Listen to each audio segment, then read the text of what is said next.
देख रहे हैं इंडिया टीवी। आपके साथ मैं हूं मीनाक्षी जोशी। सुबह के 10 बजे का वक्त है। आप देख रहे हैं दमदार 10। आज आलोक मेहता जी हमारे साथ है। बहुत स्वागत सर आपका। सज्जन कुमार जी भी हमारे साथ मौजूद है। बहुत स्वागत सर आपका भी।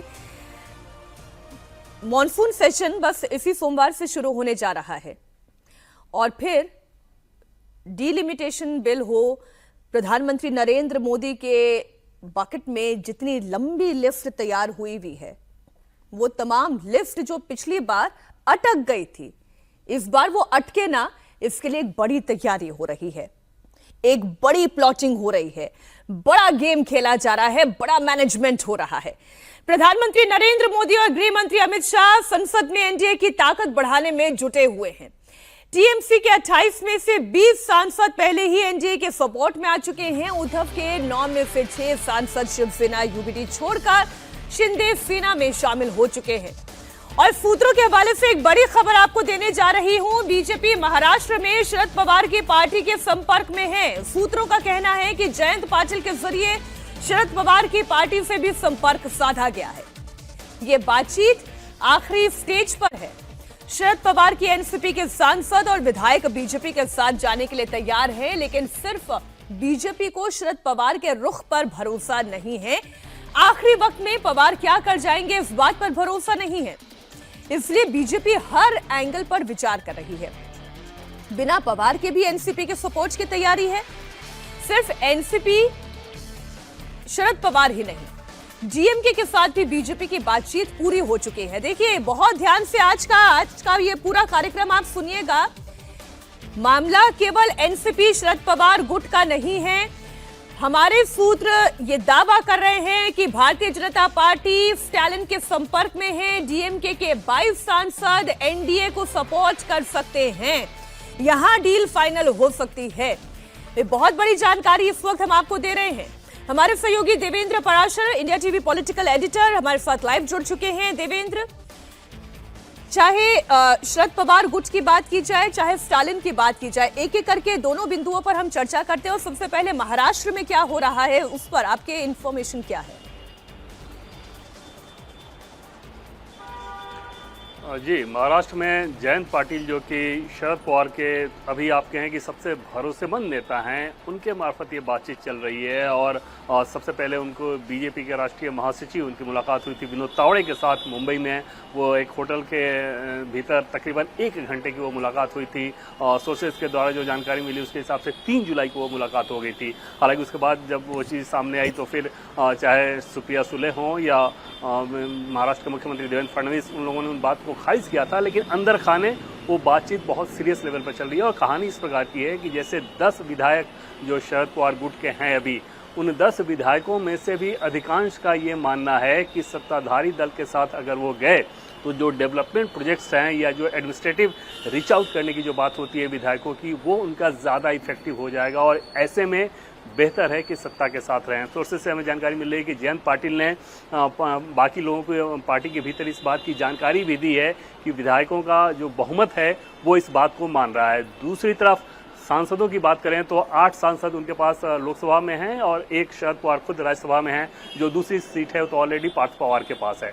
तो लोकसभा के सांसदों की भी अगर बात करें तो उनमें से कई ऐसे हैं जो कि मान के चल रहे हैं जो मान रहे हैं कि अगर सत्ताधारी दल के साथ रहे, चाहे केंद्र में या फिर राज्य में, तो उनकी अपनी राजनीति भी बेहतर रहेगी। और इस लिहाज से जयंत पाटिल की कल महाराष्ट्र के मुख्यमंत्री देवेंद्र फडणवीस से भी मुलाकात हुई थी। और इतना ज़रूर है कि जो सोर्सेज के द्वारा जो जानकारी मिल पा रही है उसके हिसाब से ये बातचीत बहुत एडवांस स्टेज में है। ऐसा नहीं है कि ये कोई कयासबाजी हो या कोई अफवाह हो, ये बहुत सीरियस लेवल पर ये बातचीत चल रही है।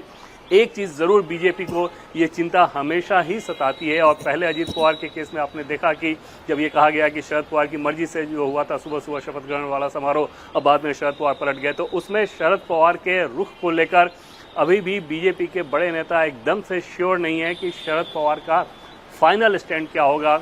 अभी तक एक तरह से शरद पवार ने जो चुप्पी साध रखी है, लेकिन इतना तय मानिए कि अगर देवेंद्र फडणवीस से मुलाकात से पहले जयंत पाटिल शरद पवार से भी मिल रहे हैं, कल भी उनकी मुलाकात हुई थी, तो उसके अब सीधा मतलब है कि वो कम्युनिकेशन उनकी जानकारी में हो रहा है, उनकी सहमति से हो रहा है।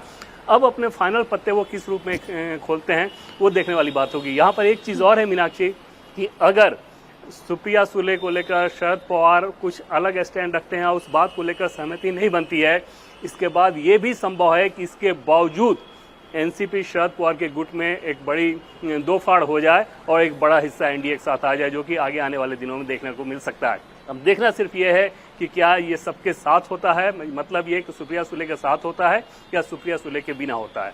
जी देवेंद्र, जैसा आप जानकारी दे रहे हैं कि इस वक्त एक बड़ा हिस्सा जो है वो जयंत पाटिल के साथ खड़ा हुआ है और जयंत पाटिल भी शरद पवार के साथ लगातार संपर्क में है, तो इसका एक अर्थ तो ये समझ में आता है कि दिल्ली से भी एक मैसेजिंग ये है कि जो भी करे शरद पवार को कॉन्फिडेंस में लेते हुए करे और शरद पवार को नाराज नहीं करना है। और शरद पवार भी ये एश्योरेंस तो चाहेंगे कि सुप्रिया सुले का भविष्य क्या होगा। इसे लेकर आपकी सोर्सेस और आपकी अंडरस्टैंडिंग क्या कहती है? देखिए, शरद पवार को नाराज नहीं करना ऐसी कोई बात नहीं है, क्योंकि शरद पवार सबसे बड़े नेता हैं, उन्हीं की पार्टी है, तो स्वाभाविक तौर पे उनकी जानकारी से ही अगर सब कुछ हो तो बेहतर है। लेकिन जैसा कि पहले मैंने आपको कहा कि उनकी मर्जी से अगर वो लोग आना चाहें तो ठीक, उनकी मर्जी अगर लास्ट टाइम में चेंज हो जा रही है, क्योंकि इतना कुछ हो रहा है तो उनकी सहमति के बिना नहीं हो रहा होगा, लेकिन लास्ट टाइम में अगर फिर से वो कोई नया राजनीतिक दांव चलते हैं तो उस कंडीशन में भी एक प्लान बी नजर आएगा उन एनसीपी के विधायकों और सांसदों का जो कि सत्ताधारी दल के साथ जाना चाहते हैं, और वहां पर वो देखने वाली बात होगी। दूसरी चीज़ कि शरद पवार के राजनीति के हिसाब से देखें तो निश्चित तौर पर वो चाहेंगे कि सुप्रिया सुले, अगर ये उनका गुट आ जाता है एनडीए में, तो सुप्रिया सुले को केंद्र में एक अच्छे महकमे के साथ मंत्री पद की जिम्मेदारी दी जाए, जिस बात को लेकर चर्चा भी थी। और एनडीए के भीतर इसको लेकर कोई बहुत ज़्यादा समस्या भी नहीं आएगी। ऑलरेडी अगर आप देखें तो शरद पवार के भले ही वो अपोनेंट रहे हैं, लेकिन बीजेपी के बड़े नेताओं के साथ उनका एक संपर्क सूत्र रहा है। सुप्रिया सुले को लेकर भी कोई ऐसी समस्या नहीं है। अजीत पवार को साथ लाना एक जरूर एक समस्या उस समय ये थी कि उनके ऊपर करप्शन के आरोप बीजेपी के नेताओं ने ही लगाए थे, लेकिन सुप्रिया सुले के मामले में वैसा नहीं है, तो वो एक बहुत स्वाभाविक सी प्रक्रिया हो जाएगी। लेकिन सब कुछ निर्भर करेगा इस बात पर कि क्या शरद पवार अभी जो बातचीत चल रही है उसी को आगे बढ़ाकर फाइनल मुहर लगवाते हैं या फिर कोई नया राजनीतिक दांव चलते हैं। देवेंद्र, आप रहिएगा हमारे साथ, क्योंकि अभी चेन्नई एक्सप्रेस की भी आपसे चर्चा करनी है। तमिलनाडु में भी बहुत कुछ हो रहा है, लेकिन पहले थोड़ा महाराष्ट्र के ऊपर ये जो अभी चल रहा है, शरद पवार की पार्टी का बड़ा हिस्सा बीजेपी में आलोक जी मर्जर करने के लिए तैयार हो गया है, ऐसी जानकारी एकदम स्पष्ट अब दिखाई दे रही है। मीनाक्षी जी, आपको याद हो तो अजीत पवार के जिंदा रहते हुए भी आखिरी समय में लगभग ये बात तय हो गई थी कि दोनों बातचीत कर सकते हैं, और इसलिए उनकी कितनी बार शरद पवार से भी बात हुई। उनकी अचानक दुर्घटना हो जाने के बाद मुझे लगता है कि वो जो प्रक्रिया थी, इसीलिए वो बेहतर वो बीजेपी में शामिल हो, ये एक दूसरा विकल्प है। पहला विकल्प बीजेपी को भी सूट करता है कि यदि वो उसी एनसीपी में आ जाए तो जो पहले से है, और उसके साथ यदि आएंगे अजीत पवार के साथ, और उस पर सुप्रिया सुले का असल में बस वही एक है कि उनको वहाँ कितना स्थान हो। पहले चूंकि तय था कि अजीत पवार प्रदेश देखेंगे और सुप्रिया सुले यदि होगा तो सेंटर में शरद पवार की जगह लेंगे। दूसरा सबसे महत्वपूर्ण पहलू यह है, जैसा अभी रविंद्र जी भी कह रहे थे, मेरा ऐसा मानना है कि अब शरद पवार जी एक पीक पर है, मतलब इसके बाद और कौन से मौके अभी आएंगे राजनीति में कहना चाहिए। वैसे वो भगवान वो शतायु हों, 105 110 वर्ष तक रहे, हम ये नहीं कह रहे, लेकिन और उन्होंने पहले भी अपने आप को संन्यास लेने की बातें घोषणा की थी बाकायदा, इसीलिए अजीत पवार के साथ भी झगड़ा हुआ इस दृष्टि से। और सांसद अपनी सिक्योरिटी चाह रहे हैं नहीं, और शरद पवार अपनी बेटी को भी, जैसे नीतीश कुमार जी ने भी, हालत भी आता है कि वो नहीं शुरू में बढ़ाना चाहते थे, यहाँ तो सुप्रिया सुले को बढ़ाने का उन्होंने शुरू से कहा था कि भाई शादी के समय कहा था कि मैं एक ही बच्चा हमारा होगा। उस बच्चे की प्रतिभा उनकी बने में उनकी जो प्रोफाइल यदि आप देखेंगे तो बेटी को भी सुरक्षित स्थान मिल जाए, ये सुनिश्चित करना इस समय उनकी सबसे बड़ी प्रायोरिटी है। और वो सुरक्षा बीजेपी के साथ जाकर मिल सकती है, गठबंधन में जाकर के मिल सकती है। और सेंटर में उनको पहले एक बार इस पर हुआ था कि क्या मंत्री बनाया जा सकता है, लेकिन वो उनके मन का मंत्री बनाया जाएगा ऐसा संभव नहीं है। मंत्रालय वो चाहें कि हमें तो ये दीजिए, ये मोदी राज में संभव नहीं है। बस इस बीच कांग्रेस के सीनियर लीडर और देश के पूर्व गृह मंत्री पी चिदम्बरम ने एक बड़ा दावा किया है। चिदम्बरम ने दावा किया है कि केंद्र सरकार मॉनसून सत्र में परिसीमन बिल यानी कि 131वां संविधान संशोधन बिल संसद में दोबारा ला सकती है, जो अप्रैल में 2/3 बहुमत नहीं होने की वजह से लोकसभा में गिर गया था। चिदम्बरम का दावा यह है, इसके लिए शरद पवार की एनसीपी और स्टालिन की डीएमके के साथ बीजेपी संपर्क में है। ये दोनों संसद में सरकार का साथ दे सकते हैं। हालांकि चिदम्बरम ने कहा है कि उन्हें उम्मीद है कि शरद पवार और स्टालिन की पार्टी अपने पुराने स्टैंड पर कायम रहेगी। दरअसल आपको बता दें, अप्रैल से जुलाई तक संसद का सीन बहुत बदल चुका है। ममता दीदी के 28 में से 20 सांसद टूटकर अलग पार्टी में शामिल हो गए हैं, एनडीए के सपोर्ट में आ गए हैं। तो वहीं उद्धव के 9 में से 6 सांसद टूटकर शिवसेना में शामिल हो चुके हैं, शिंदे में। ऐसे में अप्रैल में एनडीए की ताकत 298 थी, जो अब बढ़कर 324 तक पहुंच गई है। लोकसभा में मौजूदा सांसदों की संख्या 540 है। 2/3 बहुमत के लिए 360 सांसद चाहिए। एनडीए का आंकड़ा बढ़कर 324 तक पहुंच चुका है, यानी कि अब 36 सांसदों की जरूरत होती है। अब अगर शरद पवार के 8 सांसद और स्टालिन के 22 सांसदों का सपोर्ट मिल जाए तो यह आंकड़ा 354 तक पहुंच जाएगा, यानी कि 2/3 बहुमत से सिर्फ 6 सांसद कम रह जाएंगे। देवेंद्र, इसलिए अब इसमें स्टालिन की बात करना जरूरी हो गया है, क्योंकि यहां पर तो चिदम्बरम कह रहे हैं कि भारतीय जनता पार्टी स्टालिन के संपर्क में है, वहां पर बातचीत हो रही है। 22 सांसद उनके लोकसभा में हैं, 8 उनके राज्यसभा में हैं। ये गणित क्या तैयार किया जा रहा है? या निश्चित तौर पर सोर्सेज के द्वारा जो जानकारी मिल पा रही है उसमें काफ़ी पहले से ये संपर्क ऑलरेडी डीएम के साथ है और डीएमके को रीच आउट किया गया उस बिल को लेके। डीएमके को एनडीए में लाने को लेकर कोई बातचीत नहीं चल रही है, बल्कि महिला आरक्षण बिल और उसके बाद डिलिमिटेशन बिल जो आएगा, तो इस संदर्भ में डीएमके के सपोर्ट के लिए रीच आउट किया गया। उसमें ये पूछा गया कि आखिर आपकी आपत्तियां क्या क्या हैं और कौन सी ऐसी चीज़ें हैं जो कि आपको लगता है कि इस बिल में अगर शामिल कर दिया जाए तो आपका स्टैंड इस बिल के पक्ष में आ जाएगा। और उसके हिसाब से जो हमें सोर्सेज से जानकारी मिली, डीएमके ने जो कम्युनिकेट किया वो सीटों में इंक्रीमेंट को लेकर कि 50% बढ़ोतरी होनी चाहिए, वो एक समान होनी चाहिए, इसका बिल में उल्लेख किया जाना चाहिए। इस तरह की बातों को डीएमके के नेताओं ने बीजेपी के उन नेताओं को बताया जिनसे उनकी बातचीत चल रही थी। और वहाँ पर उसके बाद जब बिल आएगा तो उसमें वो प्रावधान आपको चेंज के साथ नजर आएंगे और डीएमके को का जो भी रिक्वायरमेंट था इस बिल को सपोर्ट करने के लिए, उसको इसमें शामिल करके उस बिल को लाया जाएगा, ऐसे सोर्सेज से जानकारी मिल रही है। तो उस लिहाज से आप समझ सकते हैं कि फिर डीएमके का सपोर्ट बहुत आसानी के साथ बीजेपी को मिल जाएगा। डीएमके को एनडीए में लाने को लेकर इन दोनों ही की पॉलिटिक्स इस बात की इजाजत नहीं देती। डीएमके ने सनातन को लेकर जैसे जैसे बयान दिए हैं इस चुनाव से पहले, विधानसभा चुनाव से पहले, और बीजेपी ने पूरे देश में उसका मुद्दा बनाया, तो ऐसे में इस तरह के विचारधारा के इशू पे आप एकदम से यू टर्न मार लें वो बीजेपी की पॉलिटिक्स को बिल्कुल सूट नहीं करेगा। दूसरी तरफ तमिलनाडु में बीजेपी के साथ इस तरह से जाना डीएमके को भी सूट नहीं करेगा। लेकिन निश्चित तौर पे एक टैक्टिकल अलायंस इस बिल को लेकर वो जरूर नजर आ सकता है और वो इस रूप में हो सकता है कि या तो वो सपोर्ट करें या फिर वॉकआउट कर जाए। और उस मुद्दे को लेकर भी बातचीत काफी एडवांस स्टेज में है। जी देवेंद्र, बहुत शुक्रिया आपका इस पूरी जानकारी के लिए। इतना तो समझ में आ रहा है कि सज्जन जी इस बार ये अरेंजमेंट होने जा रहा है, ठीक वैसे अरेंजमेंट जो कभी बीजेडी के साथ था या जगन मोहन रेड्डी के साथ एक अरेंजमेंट बनाया गया था। टैक्टिकली आप इस अरेंजमेंट के साथ भारतीय जनता पार्टी जाने के लिए तैयार दिखाई दे रही है। तब तो रास्ता एकदम साफ दिखाई दे रहा है डिलिमिटेशन बिल का भी।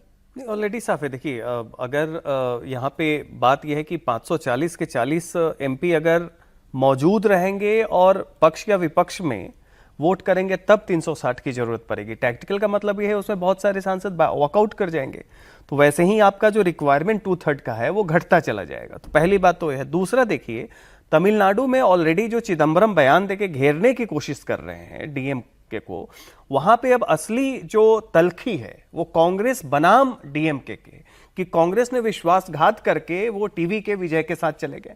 तो वहां पे ये जो वहां पे बिटरनेस है वो आगे और गहराने वाली है। डीएमके के पास क्या है कि अभी उनको भी ये रियलाइज हो गया है कि जो अमित शाह गृह मंत्री ने ये फॉर्मूला दिया कि हम हर राज्य का परसेंटेज चेंज नहीं करेंगे, जो 1971 से डिलिमिटेशन में हर राज्य का जो परसेंटेज है, तो जो सीटें बढ़ेंगी हर राज्य का 50% बढ़ेगा। ये अच्छा बार्गेन है साउथ के लिए, क्योंकि अगर आप पॉपुलेशन के बेसिस पे कंप्लीटली आप जाएंगे तो रेशियो भी साउथ का कम हो रहा है। तो डीएमके के पास एक तो आधार है कि ये आपका आइडियल डील ना हो, लेकिन ये बेहतर डील है, बजाय इसके कि नवंबर में डिलिमिटेशन कमीशन बने और पॉपुलेशन के हिसाब से करे, फिर उनका शेयर घटेगा। वैसी स्थिति में डीएमके यू टर्न नहीं लेगी कि वो मतलब कांग्रेस के पास अब और कोई ऑप्शन बचा नहीं है सर। कहीं हाथ पैर मारने पर भी अब उन्हें इस बिल को रोकने लायक स्थिति में कांग्रेस पार्टी नहीं है उनके अलायंस के साथ। वो निश्चित रूप से अब तो पूरा अलायंस ही किसी तरह काम नहीं कर रहा है। आप देखिए डीएमके कहाँ है, अरविंद केजरीवाल साथ नहीं है, ममता बनर्जी के साथ जितनी बिटरनेस एक तरह से बीच में उनके साथ भी हो गई, अब ठीक है, अभी चूंकि हारने के बाद जरूर ममता और ये साथ में हो रहे हैं, तो उस दृष्टि से अब उसके लोग कितने छोड़ गए, टीएमसी के लोग ये सब जा चुके हैं। ऐसी स्थिति में कांग्रेस के पास कोई रास्ता नहीं है, केवल वो विरोध कर सकते हैं जितना ज़्यादा वो व्यवधान, तो चाहे मंदिर वाले मुद्दे पर चढ़ावा को लेकर के मैंने लगातार संसद न चल पाए, व्यवधान तो पैदा कर सकते हैं लेकिन कोई सोल्यूशन अपने अलायंस के लिए नहीं ला सकते। बिल्कुल नहीं है। देखिए, इंडिया अलायंस में कौन है? शरद पवार अपने सांसदों की प्रासंगिकता की चिंता का ध्यान रखेंगे क्योंकि पार्टी बचानी है। वहां पे टेक्टिकल कुछ सपोर्ट हो, वॉकआउट हो, जो भी वो हो सकता है सपोर्ट हो जाए, क्योंकि महाराष्ट्र को डिलिमिटेशन में फायदा होगा। उसी तरीके से बंगाल की हाल देख लीजिए, महाराष्ट्र की उद्धव ठाकरे के 6 सांसद आ ही चुके हैं। उस स्थिति से कांग्रेस के पास कोई भी ऐसा अलायंस पार्टनर नहीं है। अच्छा, मैं इसमें अगली खबर और पंजाब में जो कांग्रेस कलह से गुजर रही है उस पर जाऊं, उससे पहले एक जानकारी और आ रही है सज्जन जी, और वो भी सूत्रों के हवाले से है कि केवल महाराष्ट्र और तमिलनाडु में नहीं बल्कि बिहार में भी कोई बड़ा खेल होने जा रहा है। वहां पर भी आरजेडी के अंदर टूट की संभावना दिखाई दे रही है। देखिए, अभी जितने भी सांसद हैं, विधायक हैं, किसी भी दल के हैं, विपक्ष के, हाँ, किसी भी दल के, विपक्ष के खासकर, उनकी प्रासंगिकता लोगों की सीधी चिंता है कि इन्वेस्ट सबसे बड़ी पार्टी, जैसे आप जॉब में चाहते हैं ना कि सबसे बड़ी एमएनसी में आपको जॉब मिल जाए, तो अभी भारतीय राजनीति में जो मिड कैप और स्मॉल कैप जो लोग हैं और जो चिंता की बात है, उसमें हर कोई चाह रहा है कि अपनी प्रासंगिकता बताओ। इसमें सुष्मिता देव जो हैं, उन्होंने बिल्कुल इसको सत्यापित कर दिया कि मेरी प्रासंगिकता कहां से बचेगी अगर हम केवल जिस पार्टी की न विचार है न धारा है, वो विचारधारा की बात कर रही है। ठीक है, उसके साथ आप रहेंगे तो राष्ट्रीय जनता दल के साथ भी आपकी प्रासंगिकता क्या है? परिवार के बीच में कला है। अब तो परिवार की पार्टी भी नहीं है, किसकी पार्टी है कहना मुश्किल है। तो यानी आप ये भी तय मानकर चलिए कि बहुत कुछ आरजेडी में भी बहुत कुछ बदलाव होते हुए दिखाई दे रहा है। अभी अभी हमारी टीम बता रही है कि एक और बड़ी खबर आ रही है। देखिए, सूत्रों से जानकारी मिल रही है कि सुप्रिया फुले ऑफ रिकॉर्ड, अब ये सूत्रों के हवाले से मैं जानकारी दे रही हूं, डीलिमिटेशन संशोधन विधेयक में देश में 50% सीटें बढ़ाने का फैसला होने पर शरद पवार की राष्ट्रवादी कांग्रेस विधेयक को समर्थन दे देगी। अमित शाह के साथ हुई सर्वदलीय बैठक में इस प्रकार का प्रस्ताव लाने पर चर्चा हुई। इस पर चर्चा केवल राष्ट्रवादी कांग्रेस शरद पवार पार्टी ने ही नहीं की, बल्कि उद्धव ठाकरे की शिवसेना और कांग्रेस के साथ साथ डीएमके ने भी सहमति जताई। अब सोमवार को संसद का मॉनसून सत्र शुरू होने जा रहा है। सत्र में विधेयक आने पर समर्थन किया जाएगा। तो मॉनसून सत्र शुरू होने से पहले ये बड़ी खबर आ रही है, डीलिमिटेशन बिल का एनसीपी शरद पवार सपोर्ट कर सकती है। सूत्रों के हवाले से ये बड़ी खबर आपको दे रहे हैं। देखिए, जब तक पंजाब की कलह तक मैं पहुंची तब तक ये खबर और सत्यापित होती हुई दिखाई दे रही है कि जितने राह के रोड़े थे वो सारे रोड़ों को हटाने का काम हो चुका है। वो पश्चिम बंगाल से शुरू हुआ, वो महाराष्ट्र तक पहुंचा, नीचे फिर आप दक्षिण में जाइए वो तमिलनाडु तक पहुंचा। डीएमके हो चाहे एनसीपी हो, अब सूत्रों के हवाले से खबर यह आ रही है कि एनसीपी शरद पवार गुट इस मसले पर आलोक जी सपोर्ट करने जा रही है। लिमिटेशन बिल पर सरकार का समर्थन करेगी। आपने शुरू में ही जो बात कही थी और हम लोग बात कर ही रहे थे कि शरद पवार किसी भी तरह से अब इनके साथ आ जाएं और खास करके गठबंधन के साथ आ जाएं और उससे सारी समस्या काफ़ी हद तक हल हो जाती है। शरद पवार का कद ऐसा है कि वो कांग्रेस में भी उनकी एक साख है। देखिए, इवन कांग्रेस के लोग भी तो कुछ एब्सेंट हो सकते हैं। कांग्रेस में कितने असंतुष्ट है ये अभी वो खुल करके सामने नहीं आ रहे हैं। आज की स्थिति में जैसा अभी सज्जन जी कह रहे हैं, मेरा तो ऐसा मानना है कि कांग्रेस में भी कुछ टूट धीरे धीरे दिखाई दे सकती, वो एब्सेंट हो जाए। देखिए, विरोध में बिल में कोई वोट न करे। लेकिन सर, ये खबर तो ये कहती है कि सब समर्थन करेंगे क्योंकि देश में 50% सीटें बढ़ाने का फैसला है। बिल्कुल, इसमें शरद पवार ही नहीं बल्कि उद्धव ठाकरे की शिवसेना, कांग्रेस और डीएमके भी सर्वदलीय बैठक में इस तरह की खबरें आ रही है कि भाई सहमति जता सकते हैं। यही, क्योंकि अब उनके लिए भी पेच है ना, उनके जितने सांसद जहाँ भी हैं उनके लिए तो फायदा इसी में होने वाला है कि संख्या बढ़ जाएगी, महिलाओं को मिलेगा। एक महिलाओं का एक बहुत बड़ा प्रेशर है। देखिए, इसके साथ परिसमन के साथ तो जुड़ा हुआ है ना, 33% लागू होगा, उसमें महिलाओं को मिलेगा।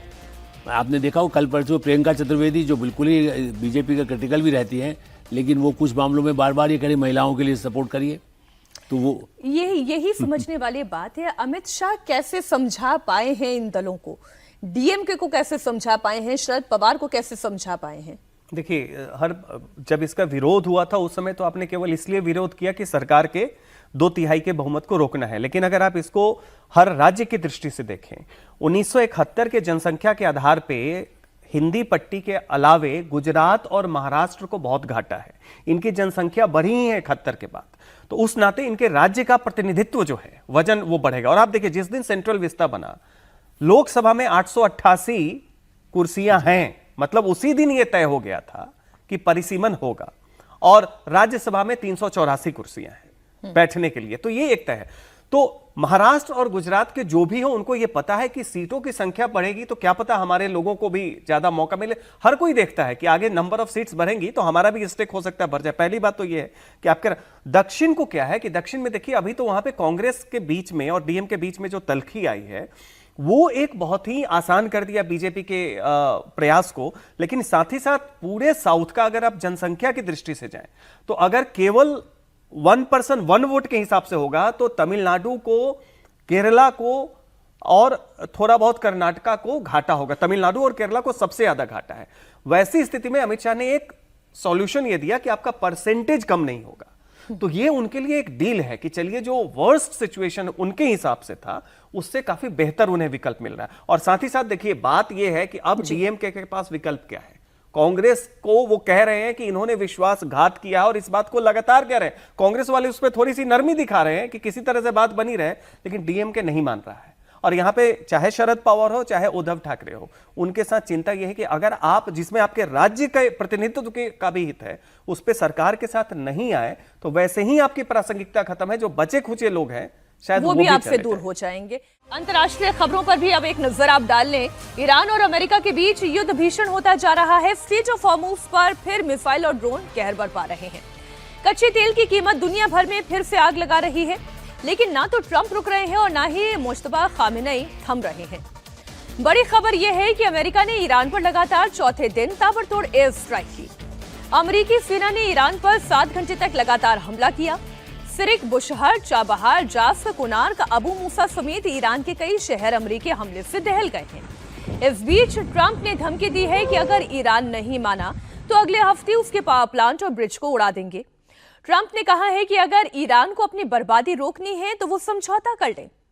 उधर ईरान भी अमेरिका पर भयंकर पलटवार कर रहा है। ईरान ने बहरीन, कुवैत और जॉर्डन में जबरदस्त मिसाइल और ड्रोन से अटैक किया। ईरानी हमले से इन देशों में अमेरिकी बेस को बहुत नुकसान पहुंचा है। ईरान का दावा यह है कि उसने बहरीन में अमेरिकी कमांड सेंटर फ्यूल टैंक तबाह कर दिया है। कुवैत में उसके ड्रोन अटैक से अमेरिकी सैन्य गोदाम जलकर राख हो गया है। कुछ और तस्वीरें आपके सामने रख देती हूं। इस घटना के बाद जितने भी खाड़ी देश हैं, उनके लिए एक बार फिर से तबाही का सबब अब सामने दिखाई दे रहा है। बीती रात ईरान ने कितना भयंकर अटैक किया, उसकी कुछ और तस्वीरें आप देखें। ये जॉर्डन की तस्वीर है। जॉर्डन के किंग फैजल एयरबेस पर ईरान ने के बाद कई मिसाइलें दागी। अमेरिका का पैट्रियट इन मिसाइलों को रोकने में नाकाम साबित हुआ।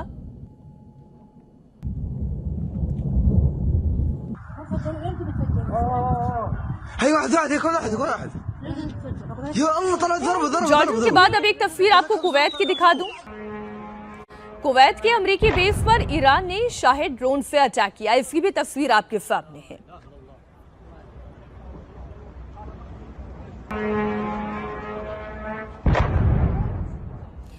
कुवैत में अमेरिकी बेस पर यह ड्रोन अटैक है।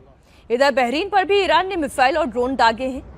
बहरीन से जो तस्वीरें सामने आई हैं, वो ये बता रही हैं कि ये हमला कितना ज्यादा बड़ा था। बहरीन में भी ये अमेरिकी बेस है जहां पर ईरान ने अटैक किया। ये तो तबाही की तस्वीरें हो गई, लेकिन हॉर्मुज पर डोनाल्ड ट्रंप 20% टैक्स को लेकर एक बार फिर यू टर्न कर चुके हैं। ट्रंप ने हॉर्मुज स्ट्रेट से गुजरने वाले जहाजों पर 20% टैक्स लगाने का अपना फैसला 24 घंटे के अंदर अंदर वापस ले लिया है। ट्रंप ने दावा किया है कि खाड़ी देश टैक्स देने की जगह अमेरिका में बड़े पैमाने पर निवेश करेंगे। इससे अमेरिका में लाखों रोजगार भी पैदा होंगे। आप सुने एक नया बयान। Saudi Arabia, UAE, Qatar, Bahrain, and Kuwait, primarily, and then others. I spoke to all of them, and they would love to invest more money in the United States at record amounts, and that would be very acceptable. And this way, there's no fee. I don't like the concept of a fee, But at the same time, it's not fair that we're protecting this strait for the entire world, for China and everyone. I don't mind protecting it for China. I don't mind protecting it for anybody, but it's unfair that we're not in somehow compensating. Donald Trump ने अभी 24 घंटे भी नहीं हुए थे आलोक जी जब ये कहा था कि हॉर्मुज से गुजरने वाले हर जहाज पर वो 20% का टैक्स, जिसे सज्जन जी कल कह रहे थे ये हफ्ता वसूली है और सिक्योरिटी मनी आप कह लें, जो ट्रंप कह रहे थे। अभी 24 घंटे भी नहीं हुए, उन्होंने यू टर्न ले लिया है। देखिए सारी दुनिया पे दबाव बना रहे हैं, रूस के ऊपर पूरा लगा दिया है, बहुत बड़े पैमाने पर कह रहे हैं कि नहीं उस पर नहीं करेंगे। यहाँ पर और इन लोगों के साथ यूएई के साथ पुराने, देखिए यूएई खुद ही अब दूसरी तरफ जा रहा है, उसको लगने लगा है ना कि भाई आप हमारा प्रोटेक्शन तो कर नहीं सकते हैं। ये जो कंट्रीज़ हैं, कल सऊदी अरब का भी नाम वो ले रहे हैं, इन सब कंट्रीज़ का अब उन्होंने नया रास्ता निकाल लिया था, हमें कुछ दे दीजिए वहाँ पर अपनी जनता को। असल में उनका अपना वहाँ चुनाव है ना, इनका पैसा यहाँ आएगा तो हमारे यहाँ के लोगों को रोज़गार मिलेगा। हम लोग जिस तरह रोज़गार की बात करते हैं, उनको अपने चुनाव के लिए ट्रम्प को, अपने ऑडियंस को, बना अपनी जनता को भी मुंह दिखाना है। तो वो एक तरफ युद्ध में वो बार बार हमला करते हैं, फिर टैक्स लगा देंगे। भाई वो तो 50 पे 500% लगाने की बात है। ट्रम्प के बस की बात नहीं रही हॉर्मुज में शांति लाना? बस में नहीं रही, बल्कि वो जितना ही जिसको कह सकते हैं कभी तय नहीं कर पा रहे करे क्या।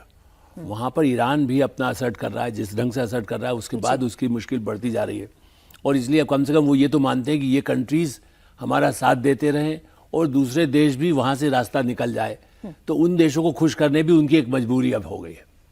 ट्रम्प खुश करने की कोशिश कर रहे हैं भले ही, लेकिन खुश कर नहीं पा रहे हैं, ना अपने देश की जनता को, ना खाड़ी देशों को। इधर ईरान और अमेरिका युद्ध की वजह से हॉर्मुज में सैकड़ों ऑयल टैंकर फंस गए हैं। ईरान की तरफ से हॉर्मुज से गुजरने वाले जहाजों पर अटैक हो रहा है, 3 शिप पर मिसाइलें लगी हैं। स्ट्रेट ऑफ हॉर्मुज से गुजर रहे कमर्शियल शिप पर ईरान के हमले में एक भारतीय नागरिक की जान चली गई है, 2 गंभीर रूप से घायल हुए हैं। ईरान ने यह हमला उस वक्त किया जब यूएई का tanker Mombasa straight of Hormuz से पास हो रहा था। ईरान के हमले में कुल 8 लोग घायल हुए, जिसमें 6 भारतीय हैं। इससे पहले ईरान ने यूएई के एक और टैंकर अल बहिया पर भी मिसाइल से अटैक किया था। ईरान की सिपाह नेवी का कहना है कि ये दोनों टैंकर उसकी परमिशन के बगैर हॉर्मुज से निकलने की कोशिश कर रहे थे और इन्होंने अपने ट्रांसपोंडर को भी बंद कर रखा था। दोनों ही टैंकर्स पर ज्यादातर क्रू मेंबर्स इंडियन थे और ये अमेरिकी सेना की मदद से स्ट्रेट ऑफ हॉर्मुज को क्रॉस करने की कोशिश कर रहे थे। इस मामले में भारत ने ईरान के डिप्टी चीफ ऑफ मिशन को तलब करके शिप्स पर अटैक का कड़ा विरोध किया है। विदेश मंत्रालय के प्रवक्ता रणधीर जायसवाल ने कहा कि इंटरनेशनल वाटर्स में कमर्शियल शिप्स पर हमला यूनाइटेड नेशन के कानून के खिलाफ है। 2 जहाज़ों पर हमला हुआ है और माना जा रहा है ईरान की तरफ से हमला हुआ था, उसमें एक भारतीय नागरिक की जान गई है और साथ ही साथ कई एक भारतीय नागरिक अभी भी मतलब उन पे हमला के बाद वो क्षतिग्रस्त हैं और 2 लोग ऐसे हैं जो कि काफ़ी जोखिम उनको हुआ है, उनका उपचार चल रहा है, उन पे काम लेकिन दोनों काफ़ी सीरियसली वो लोग घायल हैं। तो हम लोगों ने अपना विरोध उनको किया कि ये सब बंद होना चाहिए हमला, और इसमें हमारे खासकर जो कमर्शियल शिपिंग है जिसका जो एक अंतर्राष्ट्रीय कानून के तहत इसका संचालन होता है उसको उसमें कोई किसी प्रकार की बाधा नहीं आना चाहिए। माफी के साथ ये बात कहना चाहती हूँ, रणधीर जायसवाल के बातों में वजन नहीं दिखाई दे रहा था। पहले जब भारत पर यूनाइटेड स्टेट्स ऑफ अमेरिका की शिप्स ने नेवी ने हमला किया था तब भी जो भारत का स्टैंड था, आज ईरान ने हमला किया है, भारतीय नाविक मारे गए हैं, उसमें भी जो भारत का स्टैंड है वो मजबूत नहीं दिख रहा। बिल्कुल नहीं। और चिंता की बात यह भी कि देखिए जो क्रू मेंबर्स इंटरनेशनल कार्गो पे शिपिंग पे हैं उसमें भारत जो है बहुत बड़ी संख्या, शायद दूसरे नंबर पे भारतीय वो क्रू मेंबर्स है वो है। और आप देखिए जब 3 नाविक मारे गए थे भारतीय, अभी भी क्या हो रहा है कि एक शिप जो किसी तरीके से निकला उसमें बताया जा रहा था कि रिस्क इतना ज्यादा था कि अमेरिकी नेवी उन्हें एनकरेज कर रही थी कि आप निकलिए, हम प्रोटेक्ट कर रहे हैं, और ईरानियन उन्हें वार्न कर रहे थे और ट्रांसपोंडर ऑफ करके, लेकिन दूसरे में एक की मौत हो गई। तो वैसी स्थिति में क्या है कि इस जंग में एक तो है कि हॉर्मुज के कारण अब देखिए क्रूड ऑयल की कीमत अभी $85 से ऊपर जा चुकी है, जो 70 के नीचे आ रही थी जी, वो बढ़ गई है और ये अभी बढ़ेगी ही बढ़ेगी। उसके बाद अमेरिका और ट्रंप जो हैं वो अपने सैन्य ठिकानों को तो सुरक्षित कर नहीं पा रहे हैं खाड़ी देशों में। हॉर्मूज क्या बचाएंगे? हॉर्मूज पे वो उल्टा टैक्स लेवी लगा के, मतलब एक अलग ही प्लेन में उनकी बातचीत चल रही है। और भारत की बेबसी ये है कि आप चलिए, दाम बढ़ रहा है, वो सबके लिए बढ़ रहा है तेलों का, कच्चे तेलों का, लेकिन आपका जो इंडियन क्रू है वो सारे कार्गो में वर्ल्ड में इतनी बड़ी संख्या में है, तो कहीं के जहाज पे अगर हमला हो रहा है तो उसमें भारतीय नाविक जो है ठीक ठाक संख्या में। ऐसी स्थिति में भारत सरकार को कहीं ना कहीं और गंभीरता से इस पे कुछ प्रोएक्टिव मेजर लेना चाहिए कि आप वार्न करें उन्हें, कुछ भी करें, क्योंकि जितने हमले होंगे इंडिया उसमें डायरेक्टली अफेक्ट होगा। बिल्कुल ठीक, और वो दिखाई भी दे रहा है। आइए आपको पाकिस्तान ऑक्यूपाइड कश्मीर की भी खबर देते हैं। प्रदर्शनकारी पीओके की कथित राजधानी मुजफ्फराबाद के लिए रैली निकाल रहे हैं और इस दौरान पाकिस्तान असेंबली से आजादी का ऐलान किया जा सकता है। रावलाकोट में आवाम का सैलाब सड़क पर आ चुका है। खुलेआम शहबाज और मुनीर को चैलेंज दिया जा रहा है। आंदोलन के प्रमुख नेताओं में से एक संयुक्त आवामी एक्शन कमेटी के नेता सरदार अमान खान ने पाकिस्तान के आधिकारिक नैरेटिव को खुलेआम चुनौती दी है। सरदार अमान खान ने एक बड़ी जनसभा को संबोधित करते हुए शहबाज सरकार को दो टूक कहा है। पाक अधिकृत जम्मू कश्मीर पाकिस्तान का हिस्सा नहीं है। उन्होंने कहा कि पीओजेके ना तो आजाद इलाका है, ना ही विवादित इलाका है, बल्कि ये कब्जे वाला इलाका है। कब्जा किसका? कब्जा पाकिस्तान का।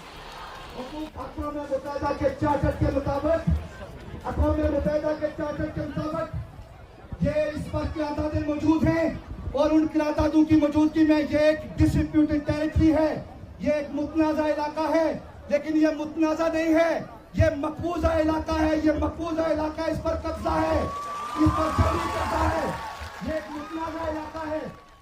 और जब अमान ये बात कह रहे हैं तब आगे भीड़ कितनी बड़ी है ये बात एकदम स्पष्ट बताती है आलोक जी कि अब शहबाज और मुनीर के चंगुल से किसी भी वक्त ये हिस्सा आजाद होने जा रहा है। देखिए, जिस तरह से लोगों का भीड़ आप देखिए कि हजारों, और उसमें बच्चे भी, इस तरह के जहां पर गोलियां चल रही हैं, 60-70 लोग आधिकारिक रूप से तो इतने लोग मारे जा चुके हैं इस एक महीने के दौरान, जून में। ऐसी स्थिति में मुझे लगता है कि एक विस्फोटक स्थिति है। बलूचिस्तान से ज़्यादा भयावह स्थिति यहाँ की है। बलूचिस्तान में भी बहुत ज़्यादा, बलूचिस्तान भी बिल्कुल विद्रोह अपने आप घोषित किया चुका है। और पीओ को तो यही है कि किसी भी तरह से वो मुक्ति चाहते हैं। ये ठीक है कि पूरा ही आर्मी का वहाँ इतना ज़्यादा बड़ी संख्या में उन्होंने तैनात कर दिए हैं, 60-70 हज़ार सैनिक लगा दिए गए हैं। और आज खास करके 15 जुलाई को वो जो करने वाले हैं उसको लेकर के भी बहुत ज़्यादा सरकार परेशान है। वहाँ सरकार क्या है, मतलब मुनीर और दोनों के लिए कुछ समझ नहीं आ रहा है उनको भी। जैसे हम कह रहे हैं ना, वहाँ की स्थिति की ट्रम्प को नहीं समझ, यहाँ तो बिल्कुल वैसी स्थिति है। अब कब वो मुक्ति का कर पाएंगे ये अपने आप में कहना कठिन है। वो भारत के साथ जुड़ना चाहते हैं, वो अपनी आज़ादी चाहते हैं, और दूसरा वहाँ की सेना इतनी आसानी से उनको पूरा अलग होने देगी, ये थोड़ा समय लग सकता है। लेकिन हाँ, अब उनके कंट्रोल में लगभग नहीं है पीओ को। ये तो साफ इस तस्वीर से दिखाई दे रहा है। खबर आपको पंजाब की दे दूं, जहां पर कांग्रेस पार्टी के हाथ में अपने ही पार्टी के नेताओं का कंट्रोल नहीं है। चुनाव से पहले क्लेश को खत्म करने के लिए कांग्रेस हाईकमान एक्टिव हुआ है, अब जाकर एक्टिव हुआ है। विदेश से लौटने के बाद राहुल गांधी ने कल कांग्रेस अध्यक्ष खड़गे के घर पर एक मीटिंग की और आज कांग्रेस महासचिव केसी वेणुगोपाल के साथ पंजाब कांग्रेस के इंचार्ज भूपेश बघेल की मीटिंग हुई। बताया जा रहा है कि मीटिंग में भूपेश बघेल पंजाब कांग्रेस के बारे में डिटेल्ड रिपोर्ट केसी वेणुगोपाल को सौंपेंगे। आपको बता दें कि 11 जुलाई को चन्नी गुट की बघेल के साथ मीटिंग हुई थी, जिसमें चन्नी गुट ने 3 मांगे रखी थी। चन्नी गुट की पहली शर्त तो यह है कि राजा वड़िंग को प्रदेश अध्यक्ष के पद से हटाया जाए। दूसरी डिमांड, चरणजीत चन्नी को सीएम का फेस घोषित किया जाए। और फिर तीसरी डिमांड यह है कि जब उम्मीदवारों का भी चयन हो तो उसमें भी चन्नी की राय को तवज्जो दी जाए। हमारे पास जानकारी ये आ रही है कि केसी वेणुगोपाल से मुलाकात करके अभी थोड़ी देर पहले बाजवा भी निकले हैं। ये पंजाब कांग्रेस की स्थिति क्या राहुल गांधी संभाल पाने की स्थिति में है सज्जन जी, या एक बहुत बड़ा डेंट इस इलेक्शन में कांग्रेस पार्टी को लगने वाला है? नहीं, बिल्कुल राहुल गांधी के आने से कुछ नहीं बदलेगा, क्योंकि चन्नी जो है वो डिफाइंस के मूड में है। जब शीर्ष नेतृत्व ने, प्रभारी भूपेश बघेल ने तय कर दिया कि राजा वड़िंग ही वहां के प्रदेश अध्यक्ष रहेंगे, तो ये फैसला है आप उसमें, अच्छा इनको भी दिया गया है, ये चुनाव कमेटी का इनको अध्यक्ष बनाया गया है, जो कि एक महत्वपूर्ण पद है।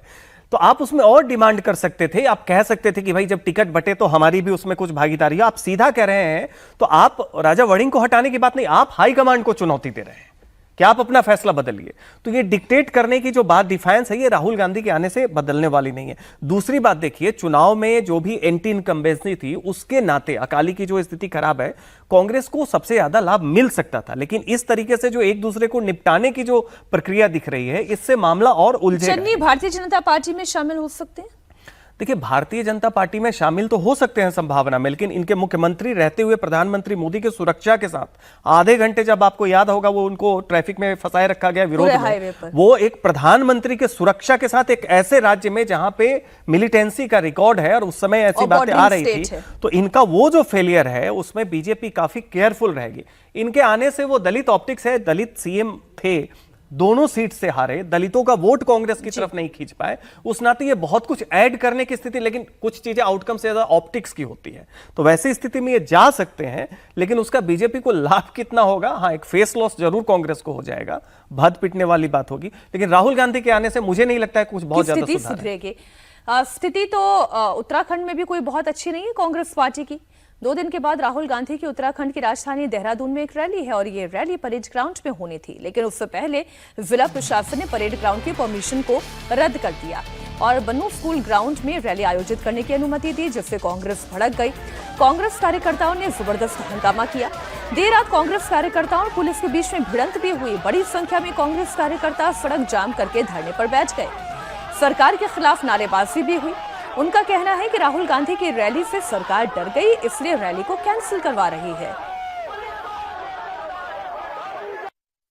राहुल गांधी जी के कार्यक्रम के लिए परेड ग्राउंड की परमिशन हमें 2 दिन पहले मिल गई थी। प्रदेश कांग्रेस कमेटी ने जो तय शुल्क है, उस तय शुल्क को जमा किया। इस परेड ग्राउंड में कोई कार्यक्रम नहीं चल रहा है, पूरा परेड ग्राउंड खाली है। और इसके पीछे क्या कारण है कि सरकार बहाने कर रही है कि परेड ग्राउंड में कोई कार्यक्रम चल रहा है, इसलिए परमिशन रद्द की जाती है। बात यह है सिर्फ कि ये सरकार राहुल गांधी जी के मन की बात सुनकर, जो छात्रों को राहुल गांधी जी ने सुनाई, उससे ये सरकार और पूरे देश की सरकार, केंद्र की सरकार डर गई है, हिल गई है। वैसे उत्तराखंड में 2 ही पार्टी है सर, एक बीजेपी है, कांग्रेस है। दोबारा सत्ता में बीजेपी का शासन है ही। कांग्रेस पार्टी की स्थिति इस वक्त उत्तराखंड में क्या है? देखिए, कांग्रेस पार्टी क्योंकि नेतृत्व तो यहाँ भी बहुत कमजोर है और वहाँ पर अभी बिल्कुल कोई ऐसी उसकी स्थिति मजबूत करने को कह सकते हैं कि केंद्र मजबूत होता है तो वहाँ का नेताओं में विश्वास। केवल ये ठीक है, देखिए पहले प्रयागराज में हरीश रावत के समय में थोड़ी मजबूत थी कांग्रेस पार्टी। उनको कितना कमजोर किया गया हरीश रावत के बाद। और पहले कभी एनडी तिवारी वहाँ नेता होते थे, बहुगुणा होते थे। ऐसी स्थिति में अब उनके पास कोई नेता खास है तो नहीं है। कांग्रेस की स्थिति खराब है। ये केवल ये प्रदर्शन आप देखिए, मैं तो इससे ज़्यादा कह रहा हूँ कि आप इसमें भी ये जो सूचना है, साथ साथ ये भी बताया जाए कि उन्होंने कहा कि 2.5 लाख लोग आएंगे। प्रशासन के पास ये है कि भाई आपने 20,000 का ग्राउंड है, आप यदि 2.5 लाख लोग ले आएंगे तो हम कैसे परमिशन देंगे। तो कई चीज़ें हैं जो पेपर में चाहे नहीं लिखी होती है, लेकिन जब बातचीत होती है तो आप राहुल गांधी को कहीं ना कहीं वहाँ पर बैठा करके कर ले चुके। प्रयागराज में या पटना में भी उनका फ्लॉप होना था। यहाँ पर कांग्रेस खुद भी कमजोर है, लेकिन हाँ, ये थोड़ा बहुत एक ड्रामा करके कि राहुल गांधी को नहीं, सरकार को क्या फर्क पड़ना है। पार्टी का रिवाइवल का कोई स्कोप दिखाई देता है उत्तराखंड में? कतई नहीं दिखाई देता। आज जब तक वहाँ का कोई नेता नहीं होगा, लोग उसके लिए काम करने वाले नहीं होंगे। उत्तराखंड में तो बिल्कुल कांग्रेस बहुत ही कमजोर स्थिति में है। बिहार, उत्तर प्रदेश से ज्यादा बदतर स्थिति वहां पर है, उत्तराखंड में है। एक और खबर, भारत और यूके के बीच आज से फ्री ट्रेड एग्रीमेंट लागू हो गया है। कुछ अच्छी खबरें भी आप तक पहुंच जानी चाहिए। ब्रिटेन से भारत में आने वाले सामान की कीमतें काफी कम हो जाएंगी। ब्रिटेन से इंपोर्ट होने वाले सामान पर टैरिफ में कटौती होगी और इसका असर उनकी कीमतों पर पड़ेगा। इसमें सबसे बड़ा फायदा स्कॉच बनाने वाली ब्रिटिश कंपनीज को होगा। साथ ही ब्रिटेन से इंपोर्ट होने वाली land rover, Jaguar, Rolls Royce और एस्टन मार्टिन डिफेंडर जैसी कारें अब पहले के मुकाबले कुछ कम कीमतों पर मिल पाएंगी। भारत यूके एफटीए के तहत भारत के सामान को यूके में टैरिफ कट या फिर ड्यूटी फ्री किया जाएगा। इससे भारतीय कपड़ा हुआ, जूता हुआ, फूड प्रोडक्ट्स का एक्सपोर्ट बढ़ेगा। भारत ने सेब, अखरोट, सोने की ईंट और स्मार्टफोन जैसे प्रोडक्ट पर छूट नहीं दी है। वहीं ब्रिटेन ने भी चावल, चीनी, मीट प्रोडक्ट को समझौते के दायरे से बाहर रखा है। ये एक इंपॉर्टेंट बात है।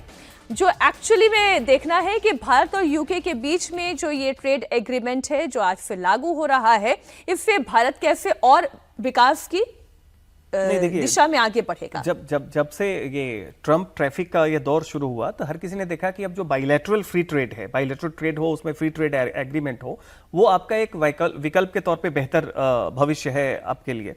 उसमें सबसे ज्यादा तो लोग खुश इस बात पे थे कि स्कॉटलैंड से जो स्कॉच आएगी वो काफी कॉस्टली होती है, तो खैर वो तो हल्की बात हो गई।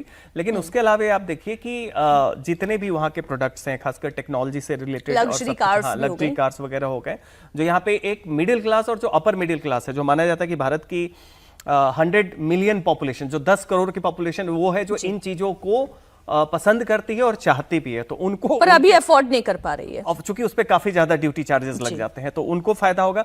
तो अपर मिडिल क्लास के लिए तो निश्चित तौर पे ये बहुत ही, मेडिकल सेक्टर में भारत को फायदा होगा, बहुत ज्यादा फायदा होगा। और उनके साथ भी है कि भारत की जितनी भी टेक्सटाइल वगैरह से लेके सब कुछ है, चूंकि हमारा टेक्सटाइल मार्केट जो है एक बहुत बड़ा सेगमेंट है और ब्रिटेन में उसका हमेशा से डिमांड रहा है, तो हमारे लिए भी वो फायदे की बात है। और यही चीज आप देखिए धीरे धीरे यूरोपियन यूनियन के साथ हो रहा है और बाकी जापान से लेके ईस्ट एशिया के अलग अलग कंट्रीज के साथ भी हो रहा है। तो ये सबसे बड़ा शुरुआत है कि अब जो हम फिर उस दौर में जा रहे हैं जब बड़े बड़े ब्लॉक्स के साथ फ्री ट्रेड एग्रीमेंट नहीं होता था कि आप नासा ईयू के साथ कर रहे हैं, नाफ्टा के साथ कर रहे हैं, बाकी के साथ कर रहे हैं, अब आप इंडिविजुअल कंट्रीज के साथ करो। ब्रिटेन के साथ हमारा सबसे पहले ये इंप्लीमेंट होना शुरू हो गया है। तो एफटीए जहां पर प्रोसेस फूड में पहले 70% था, वो भी बहुत घट जाएगा। तो ये एक अच्छी खबर है। जाते जाते एक अच्छी खबर के साथ विदा लेने का समय है। कल फिर सुबह 10 बजे दमदार 10 में जरूर हमारे साथ जुड़िएगा। बहुत शुक्रिया आलोक जी आपका भी, सज्जन जी आपका भी हमारे साथ जुड़ने के लिए।